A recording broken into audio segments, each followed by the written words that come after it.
ایک دفعہ ایک بوڑھی خاتون کا انٹرویو لیا گیا جنہوں نے اپنے شوہر کے ساتھ 50 سال کا عرصہ پرسکون طریقے اور ہنسی خوشی سے گزارا۔ پھر اس خاتون سے پوچھا گیا، اس 50 سالہ ہنسی خوشی زندگی کا راز کیا ہے؟ کیا وہ کھانا بنانے میں بہت ماہر تھی، یا خوبصورتی اس کا سبب تھا، یا پھر ڈھیر سارے بچوں کا ہونا اس بات کا سبب ہے؟ بوڑھی خاتون نے جواب دیا، پرسکون شادی شدہ زندگی کا راز اللہ کی توفیق کے بعد عورت کے ہاتھ میں ہوتا ہے۔ چاہے تو اپنے گھر کو جنت بنا سکتی ہے اور چاہے تو جہنم۔ آپ اس سلسلے میں مال و دولت کا نام مت لیجیے۔ بہت ساری مالدار عورتیں ہیں، زندگی اجیرن بنی ہوئی ہے، شوہر ان سے بھاگا بھاگا رہتا ہے۔ خوشحال شادی شدہ زندگی کا راز اولاد بھی نہیں ہے۔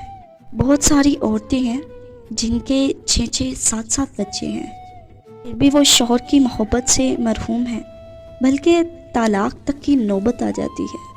بہت ساری خواتین اعلیٰ سے اعلیٰ کھانا بنانے میں ماہر ہوتی ہیں، دن بھر نئے سے نئے کھانے بناتی رہتی ہیں، لیکن پھر بھی انہیں شوہر کی بدسلوکی کی شکایت رہتی ہے۔ انٹرویو لینے والی صحافی کو بہت حیرت ہوئی۔ اس نے پوچھا کہ پھر آپ کی خوشحال زندگی کا کیا راز ہے؟ بوڑھی خاتون نے جواب دیا، جب میرا شوہر بہت غصے میں ہوتا ہے تو میں خاموشی کا سہارا لیتی ہوں، لیکن اس خاموشی میں بھی احترام کا سہارا ہوتا ہے۔ میں اپنے سر کو جھکا لیتی ہوں۔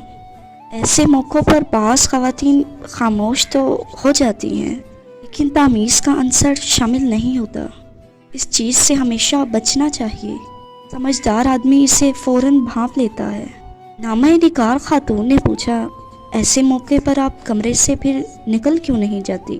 نہیں، ایسا کرنے سے شوہر کو یہ لگے گا آپ اس سے جان چھڑا رہی ہیں، آپ اپنے شوہر کی کوئی بات سننا ہی نہیں چاہتی۔ ایسے موقع پر خاموش رہنا چاہیے جب تک وہ پرسکون نہ ہو جائے۔ اس کی کسی بات کی مخالفت نہیں کرنی چاہیے۔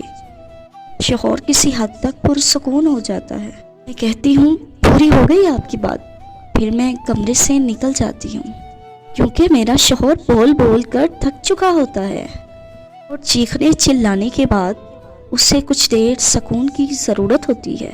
میں کمرے سے نکل جاتی ہوں اور معمول کے مطابق اپنے کاموں میں مصروف ہو جاتی ہوں۔ خاتون صحافی نے پوچھا، تو پھر اس کے بعد آپ کیا کرتی ہیں؟ کیا آپ بول چال بند کر دیتی ہیں؟ ایک ہفتہ بات چیت نہیں کرتی؟ تو بوڑھی خاتون نے جواب دیا، ارے نہیں تو، بری عادت سے ہمیشہ بچنا چاہیے۔ یہ تو دو دھاری ہتھیار ہے۔ جب آپ اس سے بات نہیں کریں گی، اس دوران اگر اس نے کوئی ضروری بات کرنی ہو تو وہ آپ کی بجائے کسی اور سے کرے گا، اور پھر یہ چیزیں بڑھتے بڑھتے خطرناک شکل اختیار کر لیتی ہے۔ خاتون صحافی نے پوچھا، تو پھر آپ کیا کرتی ہیں؟ خاتون بولی، میں 2-3 گھنٹے کے بعد شوہر کے پاس کوئی جوس یا چائے لے جاتی ہوں اور محبت بھرے انداز میں کہتی ہوں، ارے پی لیجیے نا۔ حقیقت میں شوہر کو اسی چیز کی ضرورت ہوتی ہے۔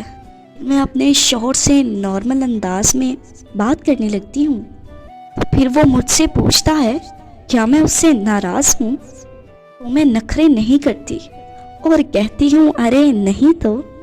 اس کے بعد وہ اپنی سخت کلامی پر مجھ سے معذرت خواہ ہوتا ہے اور خوبصورت قسم کی باتیں کرنے لگتی، پھر ہماری صلح ہو جاتی ہے۔